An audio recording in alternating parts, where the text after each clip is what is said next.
you will never be nearly as successful as you can be financially as long as you aren't looking at your money, as long as you're feeling a lack of self-worth because you're trying to fill a hole that is bottomless. It's like there's just not enough retail therapy that you can do, which is essentially spending money, right?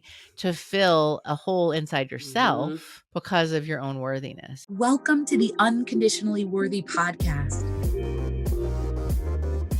I'm your host, Dr. Adia Gooden, a licensed clinical psychologist who believes deeply that you are worthy unconditionally. Hello, and welcome to another episode of the Unconditionally Worthy Podcast.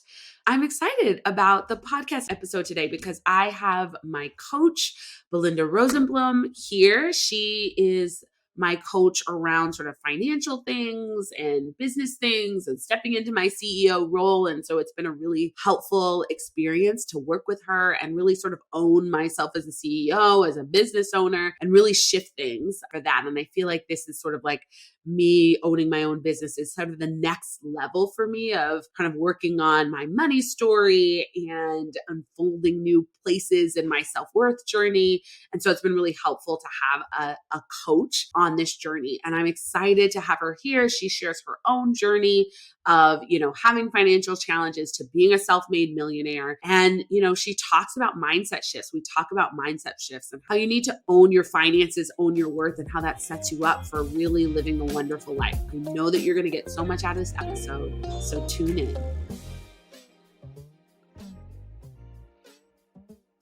Hello, and welcome to another episode of the Unconditionally Worthy Podcast. I'm so excited to have my coach and friend, Belinda Rosenblum, here with me on the podcast today.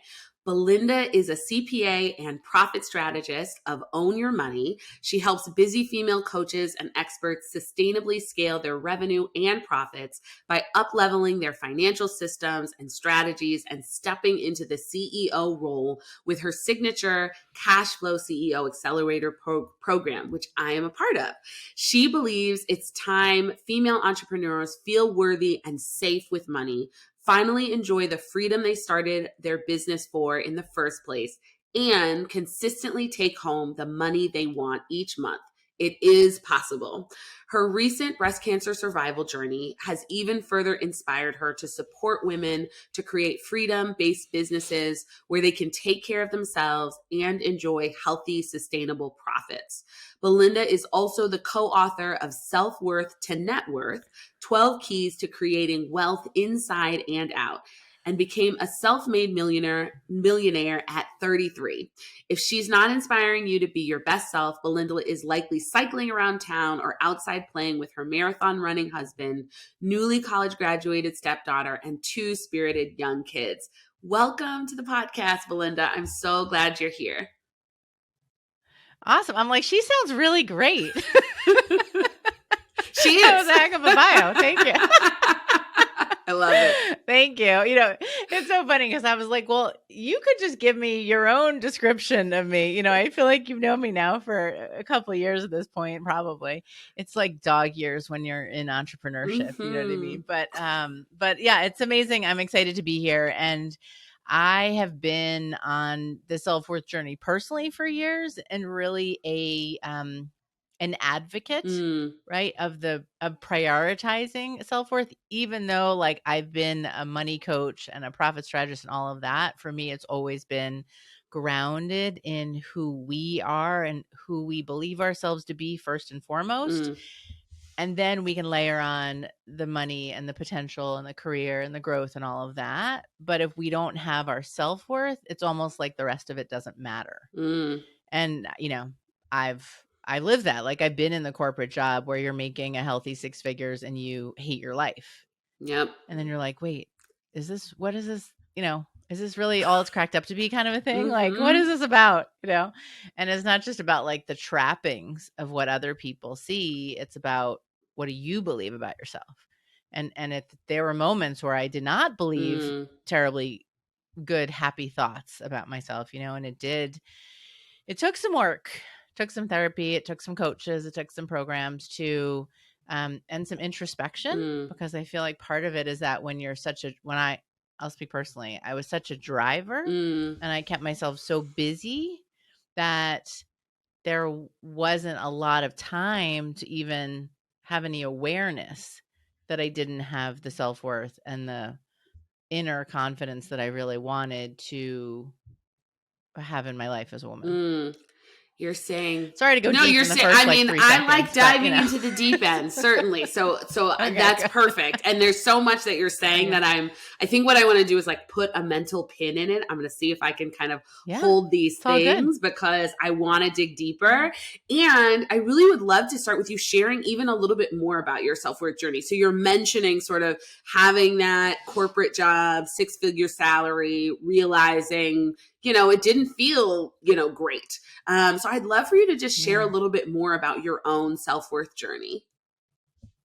Sure. It's funny because every time I like watch your videos or I listen to your podcast, I think about it. I'm like, gosh, where did my self-worth journey start? And you guys are going to crack up. When I was little, but it's like my parents got separated when I was 7. And I think that it really rocked my world from such an early stage, right? That they separated at 7, they got divorced at 11. And I stepped in as that older sister. I'll just take care of everybody. When I'm at my mom's house, I'll do all the dad roles. When I'm at my dad's house, I'll do all the mom roles, and really like was way older sort of in my responsibilities than I would have wanted for a 10-year-old, than I hope for our 10-year-old, because our son's almost 10. And so I think early on, I started to teach myself the more that you do, the happier people will be. It was like a very early need for pleasing and for being chosen in the custody battle and like Oof. all, feeling like the divorce was our Mm. fault. There's so many emotions and we have to remind ourselves. So I'm 51 now. I like to think I look good for my You age, but do. like these are things that I remember vividly from when I was 7, Yeah. when they got separated. It's like those things leave such a traumatic mark on us. And we need to be able to heal. I've done a lot of like inner child work, even like heal that child that felt like she caused the divorce and like there was some part about she wasn't good enough. So I think it actually did start Yeah. that young. I didn't realize it back then. I mean, back then I was just trying to be the A student and the talented and gifted and all the things, right? So I would be liked and loved and all of that. And so then I kept going. I was a very high functioning people pleaser, and I was in the top 20 in my high school class, got the scholarship to college. I swam on the high school swim team and then college swim team. Although I will say that was not like a cap of achievement in that I was the worst one on both teams. But in high school, I was the co-captain because I was such a cheerleader. Like I was like the one that everybody wanted to motivate them, but I came in last in so many of my races. But the point here, right, is that I found ways to feel better about myself, to prove myself, to to do good in the world kind of thing. And so then I graduate, I get the job, I do the internship, I get the job, all that stuff. Now, fast forward, now I'm 21. I just graduated college. My father had a stroke. And so then and my parents have been divorced years before, right? So now I'm all of a sudden CFO essentially of our family at 21, just started a new job. It wasn't a job I would have ever wanted, at that stage of my life. My sister had just started college. My dad wasn't remarried and it was all on me. And so then it like upped the need to prove myself and be the good daughter and all of that, Try to right? hold So it all it kind of together. locked in now as an adult, right? This is who you have to be in the world. So I kind of, I made sure he was okay, kind of band-aided everything together and started to just rededicate myself to work. And that was like, okay, let's lean into work. Now, I was dating somebody from 18 to 28 and I was kind of miserable in that relationship. I realize now. A lot of it was long distance and how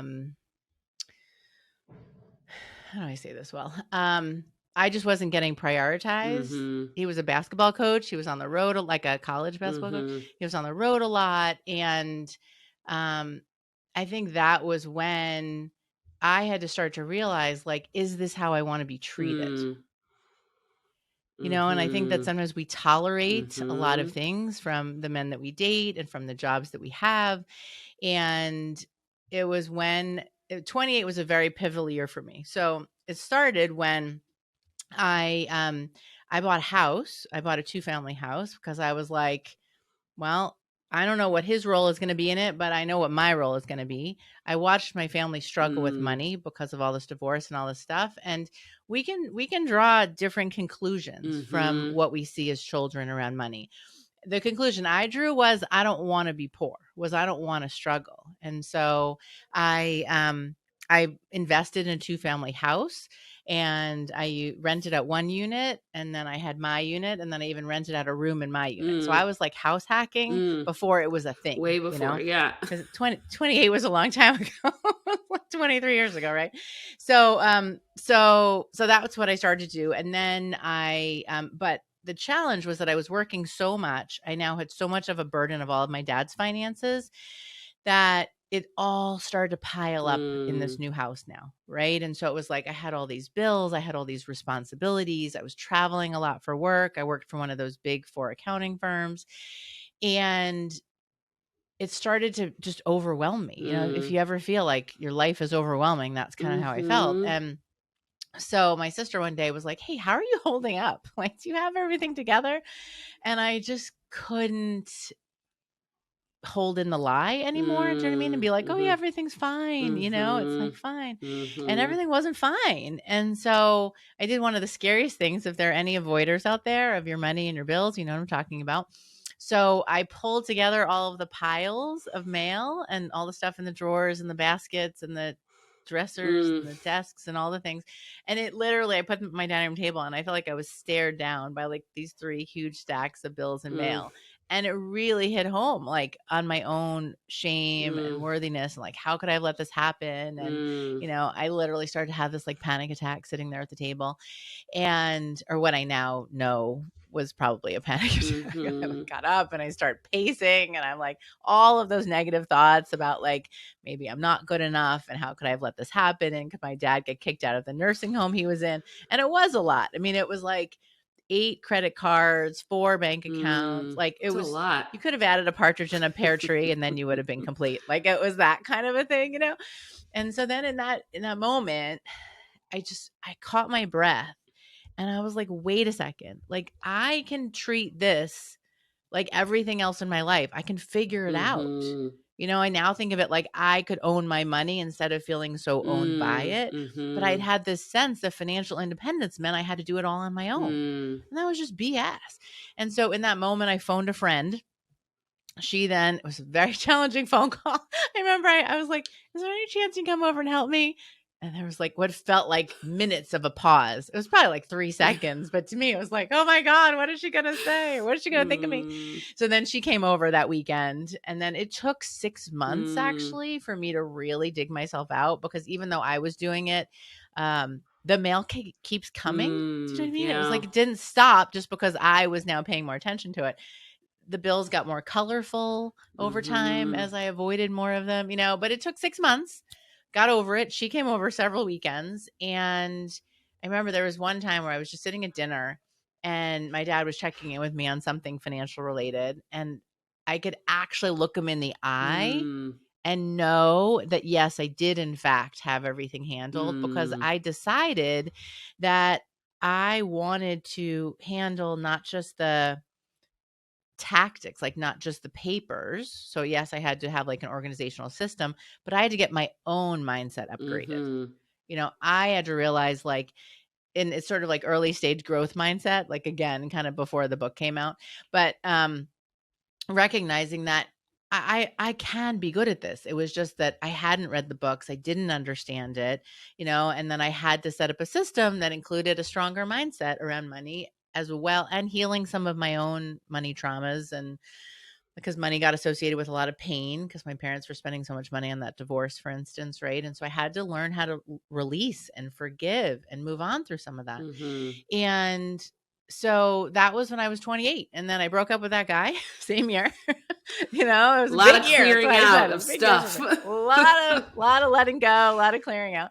And And then that set the path, right? I was already a saver. I had made good investments in real estate, but I didn't feel good about it, right? Mhm. So that's when things really started to shift, when I was like, okay, wait a second, you know, who's going to own my life? It's going to be me, right? That needed to step up. There's no, as Susie Orman would say, and I don't really quote her very much, but it's like, you have to save yourself. Mhm. You have to want to save yourself. Mhm. And so that was the choice that I had to make, to realize I could have a relationship with myself, right? There were things that I could do to spend time with myself. I was totally that one who was like so busy every night, Mhm. and always booked, and would never like go to the movies or dinner by myself. I had friends that would do that, but that was for them. Like, Mm. I couldn't handle it. And Mhm. so then the next 10 years was really a journey to connect with myself more, to create a relationship with myself, to heal some of the stuff that I think I was living out through the relationships that I was in. Um, and to decide that I was worth the relationship, Mm. that I was worth having money and having it taken care of in a way that felt like I was literally changing the legacy, of my family, because I watched my mom struggle. I watched my dad had like 7 jobs, and we Mm. had the money for things we wanted to do, but they worked really hard to make that happen. And I think this was all part of, so that was 28. And then the next 5 years, I kept saving. And now I wasn't avoiding. So I was saving money on all the late fees and like all the other things. Right.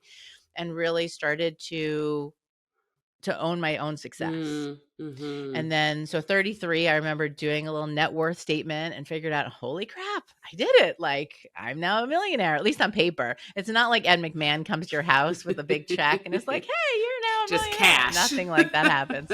Just to let you know, nothing like that happens. Sorry to deflate the idea. But then a couple years later, I was 35 and I was in a job and I didn't like it. And I had left the big accounting firm and had gone to work as a corporate controller.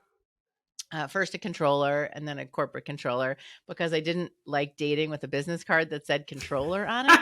So I encouraged them to change my title. I mean, it makes to sense. corporate controller. If there are any of your people What do you out there do? who I'm a like to controller. kind of control. Yeah, that worked great in networking and dating. So it's like, if I'm blushing now, I would really blush when I had to hand the card over. So, but then I was in a job, and when I left the big accounting firm, I went to work in this controller job, and we literally felt like we were saving the world. I started there right after 9/11. We were making X-ray screening machines for baggage handling. Oh, wow. When literally there were only 2 companies that were contracted by the TSA and by all of the airports around the world to do it, and we were one of the 2. So it was exciting. It was fun. Like, I really felt like I was making this contribution. But then once we literally put the machines into all the airports around the world, from Japan to Portugal to all the things, it's funny what I can remember now, like 15 plus years ago, right? But I remember working on these projects. And then they were like, hey, put your head down and close the books. And I was like, that's not the job I wanted. Like, I was so bored. I really felt like I was just checking my personality at the door. So then I left there and I took a nice package, and 3 weeks later was on a plane to India. Nice. And then I kind of lived Eat, Pray, Love before the book and the movie. You did a lot of went to India for a things month. ahead of the curve. I know. A lot of I'm a things. total overachiever. Like, people have their midlife crisis at 45. I have it at 35. I am just totally ahead of the curve. Like, quick side note, but very funny. Like, you remember the recession that started around, not the current thing we're in, but 2008. around 2000.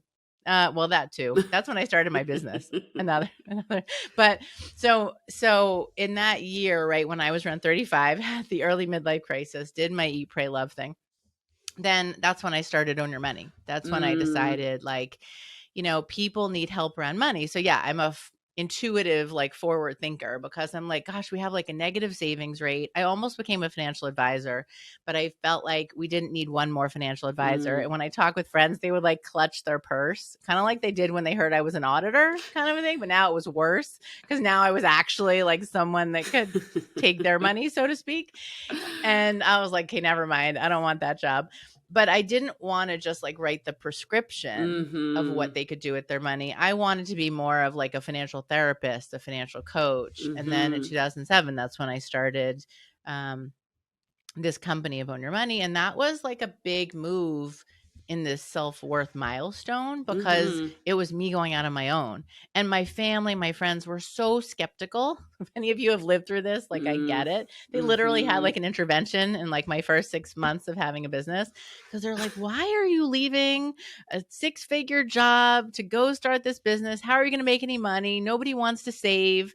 Well, guess who on the day of the federal bailout, October 2008, was on the 5 o'clock news in Boston because Mm. I was having this conversation before everybody else was, you Mhm. know? Mhm. So, yeah, so then I started On Your Money back in 2007. I've been doing that now for, 15 and a half years, almost 16. And I was even ahead when the recession came. I was thinking of 2020 with the pandemic. Mhm. I literally did an event called Recession Proof Your Business the week before the recession came Oh, out. wow. I'm like, no, guys, you have to be thinking about this. And then when it finally came out, they were like, holy crap, she was right. So anyway, I think those are all part of like who I am today, of why I have so much compassion for women around money, right? And for our own challenges with our worthiness, because I have had my own challenges with worthiness too. And I think that it's important that when you're hiring people and when you're working with people, that they can relate to you. Mhm. You know what I mean? That it just doesn't feel like they're up on some pedestal and you're the one here struggling with worthiness challenges, and I feel like you've been through your fair share of stuff too, and Mhm. that you're able to bring a lot of that compassion when you help professional women now. Yeah, yeah. Well, So, I so yeah. appreciate you sharing your story. And I think so many people will resonate, whether it's being the kid who felt like, in psychology, we'd call it a parentified child, right? The kid who was sort of in these Mhm. parental roles, had to keep everything together, right? Like, and sort of started from there. And then Completely. that same sort of dynamic carried through. And I feel like another thing that really comes out in your story is how sort of owning, like working on sort of your internal world, owning your money, facing your fears, facing the things that you had been avoiding, how that really opened things up for you, right? That Mm. you were, It's like the taking responsibility element, mm-hmm, and it's like we think that we don't want to take responsibility, that we feel like feels easier to be irresponsible, but actually like it can be I used to say it can be as sexy, fun and cool to take responsibility, as irresponsibility has always felt, right, because that's where we get the results. That's where we feel like we are the cause, not just dealing with the scraps or dealing with the feeling like a victim to what's happening around us. We feel like we can actually be the cause of what happens in our right, lives, which is a much more powerful way to be, exactly. and if you think about like the Spider-Man quote, right? With great power comes great responsibility, Mm-hmm, and also with great responsibility comes great power. right. And I think that it's really important to think about it from both points of view. Yeah. And I think, hopefully, I think your story is inspiring and hopefully it will inspire people because it is hard to face the bills or it is hard to face the mess we may have made, right? Like we can make messes in lots of areas in our lives, right? Like yours was sort of a Mm-hmm. financial mess, right? That wasn't really Mm-hmm. that you made it, was that you were overloaded. But that's often, no matter what kind of mess we have in our lives, right? Like it's usually some combination of a situation, we were, overwhelmed, we were trying to do too much, all this stuff, and suddenly there's a mess. And, it's really when we feel shame, our tendency is to avoid, right? Avoid, because that feels easier than the facing. And the facing is uncomfortable. And you're honest, like 6 months of like, okay, let's look at this and like, let's get the help and all of that stuff. And it Yeah. takes a lot of courage, but what happens afterwards is so much better, right? Like so much better to spend 6 months or a Mm-hmm. year or however long it takes to sort of work through that mess and clean it up Mm-hmm. than to spend years avoiding and not, and sort of feeling and staying stuck in your life because you're not owning it, you're not taking responsibility, you're not allowing yourself to move forward. Mm. Right. And I think we don't realize how much we can plateau, and just sort of like be in that for a while or kind Mhm. of flatline almost, Mhm. right? Because that becomes our comfort zone. And oftentimes part of my job even is to help people get a little uncomfortable so they can be truly happy instead of staying comfortable, but actually being really unhappy in the process, And so I think it feels like we'll just stay the course, but really it's not supporting us to be our best self, to be who we want to be in the world. And years go by. Do you know what I mean? Like I didn't get married, or we didn't get married, I should say. I didn't marry myself. We didn't get married until I was 39 because it took me a while to figure this out. I had kids at 41 and 43, and it's possible. Like if I'm going to inspire you today, that it's still possible no matter your age. I think that's part of it, right? Because we think like, and it's rough going into the doctor's office when you're like advanced maternal age. You feel like over the hill, and you're like, is that really necessary to give, label or me like that? Pregnancy. Right. That's not geriatric pregnancy is not helping my self-worth one little bit here. Right. No. And so it's, it's kind of realizing that, that we, we can still do what we want in our life. Yes. You know what I mean? Like, you'd be amazed at how many people started things in their 30s, 40s, 50s. Like just because you didn't do it right out of college and you're 20 somethings, it's okay. Yes. There's still time. Yes. Get on this journey now, because I'd rather have you work with the DA, like find that place of the unconditional self-worth now than be in your 70s. I coach my mom sometimes on things. Like, Mom, there's still time. You're going for 100. As long as you're still breathing, as long as you're still kicking. Out now. Yeah, I mean, and I think exactly.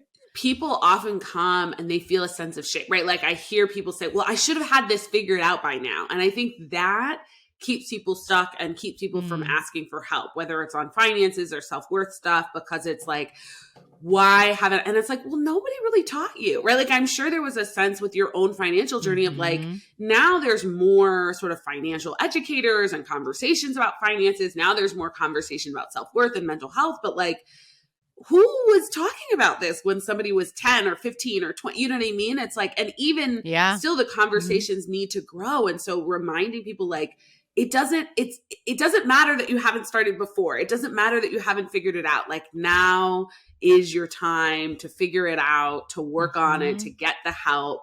And that's what you cannot do anything about the past in terms of like, wishing you could go back 10 years and already have it figured out. All you can do is say, what's one step I can take today or in this moment now?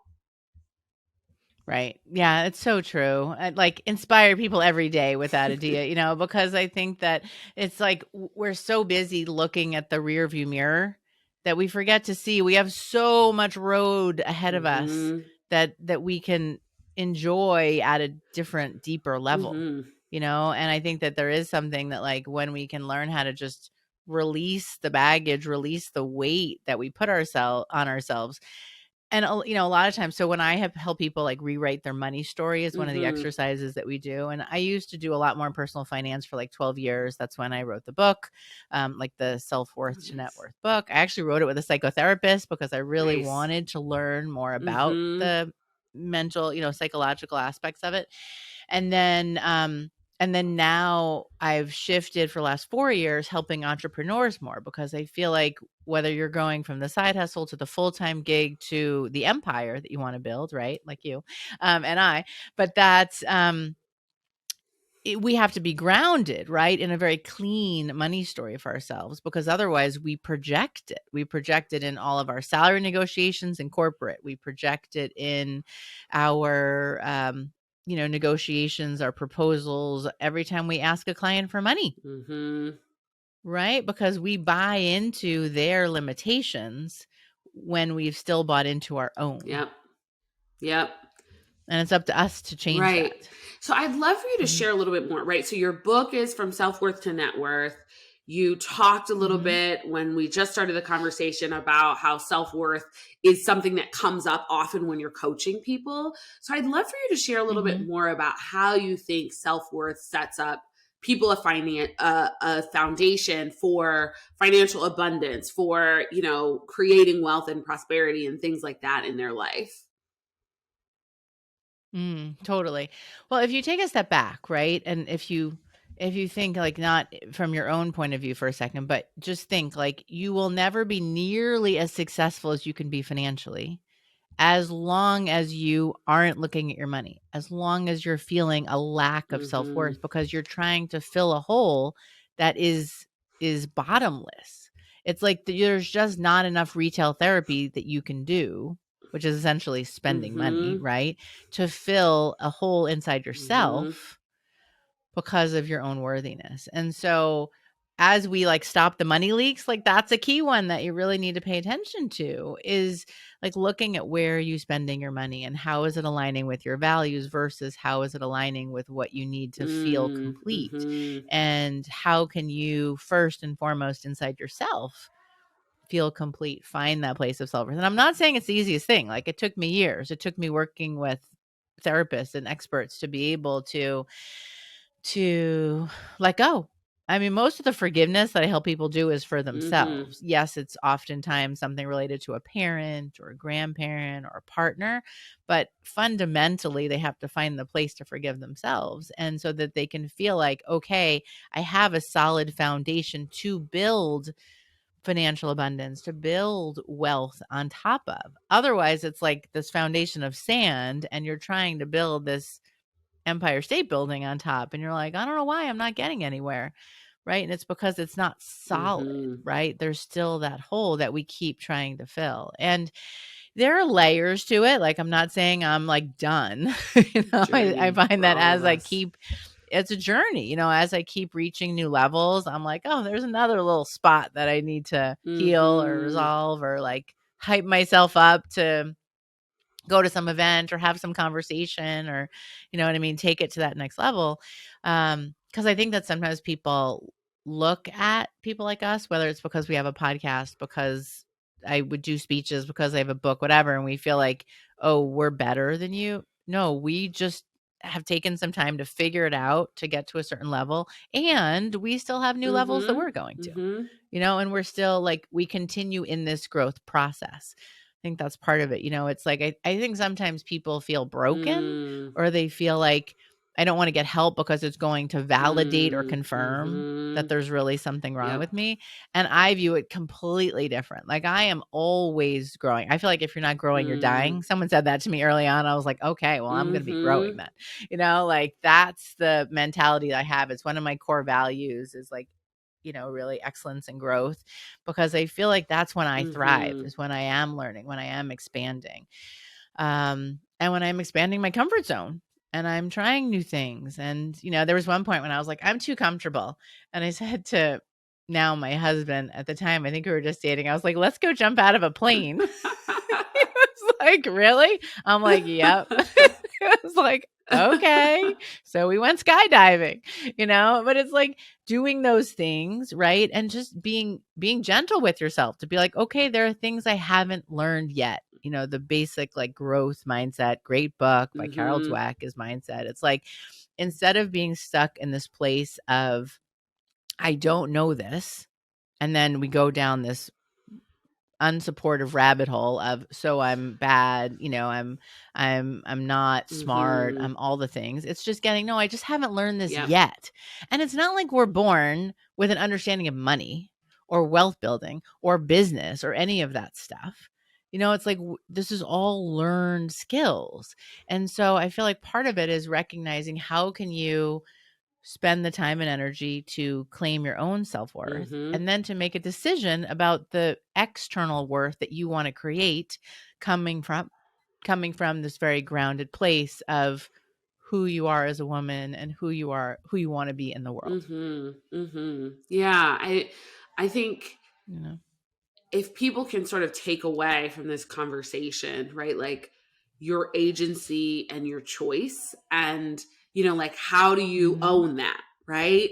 Because it is really easy to get into a passive victim place where you don't feel like there's anything life you is can happening do. to me. Exactly. Versus, okay, like what choice, what step can I take even if I don't know how to do it, can I figure out how to do it? Can I get the support to do it? Can I get the coaching?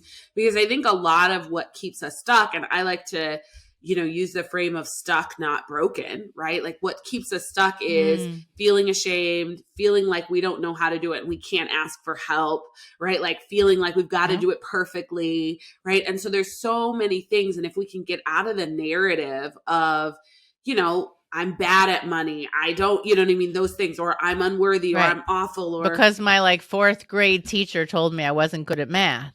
It's like we hold on to these things. Right. So you're totally right. If we can get out of that narrative, and sometimes it's even a matter of how can you become the observer of that narrative, and be like, okay, so this is me telling myself all of these negative things. I like the phrase I've learned is the story I'm telling myself is I'm the worst person in the world with money, right? Or I'm the worst human ever. And I was like, well, really? Is it? Is that true? Yeah. And I think that's why, coaching, what we do is so powerful because we help people to see the dynamics that they're engaging in, or sort of like hidden mindset blocks and things that are getting in their way. And it's not always easy to do it on your own. And I love that in your story, you talked about calling your friend, right? And like, what a powerful shame buster to say like, hey, I need help, right? Like I'm not okay. I need help. Or like, hey coach, can you help me? Or whoever, because, that's really what helps us to start to kind of get out of it. I'd love for you to also share, like, are there any, I know these days you coach people like women entrepreneurs and experts. And I think, you can provide wisdom that's going to be useful for those of us who fall into that category, as well as people who just kind of want to take more ownership in their life with their finances in general, even if they're not an entrepreneur. Yeah. So do you have some, like a couple of maybe like, 2 to 3 top tips for people when they're kind of wanting, like they're hearing this and they're like, yeah, I need to take more ownership of my money, of my career, of those things. Like, what would you recommend for people? Sure. So I love the question, and I think you reflected it back really well in terms of, you have a choice. Like, is life happening to you and you're the victim, or do you want life to be happening for you, and because of you even, right? To your agency point that you made. And then you become the victor, right? Instead of the victim, and I think it's a shift. It's a choice that we get to make. So when I think about some ways to get you started, right? One of the ones that I love doing, and people don't necessarily like doing it, I'll warn you, but it's so helpful and impactful. One of them is to notice the cost of your inaction. So what is it costing you to not look at the money the way that you want to be doing it? To not take the time to add something to your 401k, to not invest what's in your 401k, to not go after that salary raise that you really need to do, and to realize that, okay, wait a second, how much of this can I work through my own? How much of this do I need a DIA for, or someone to help me through? Like, wait a second, I could be the cause of something better, but I'm not. And this is what it's costing us. Tony Robbins talks about it as like, what does it take for you to get disturbed about it? Right? Like enough that you're committed to make a change. One of the models that's in the book is called the IDEA system, IDEA. It's inspiration, decision, education, action. So it's like you need to be inspired, but the key point is the decision point. It's like, are you going to make the choice? And oftentimes it takes looking at it enough to be like, oh crap, if I keep not getting this raise, and that raise is $10,000 a year, if I wait 10 years, it's well over $150,000 because I didn't take action. Or when I used to do a lot of personal finance stuff, generally I could find $500 to $1,000 per month for my 6-figure plus earners of expenses that they didn't need to be spending. Oh, wow.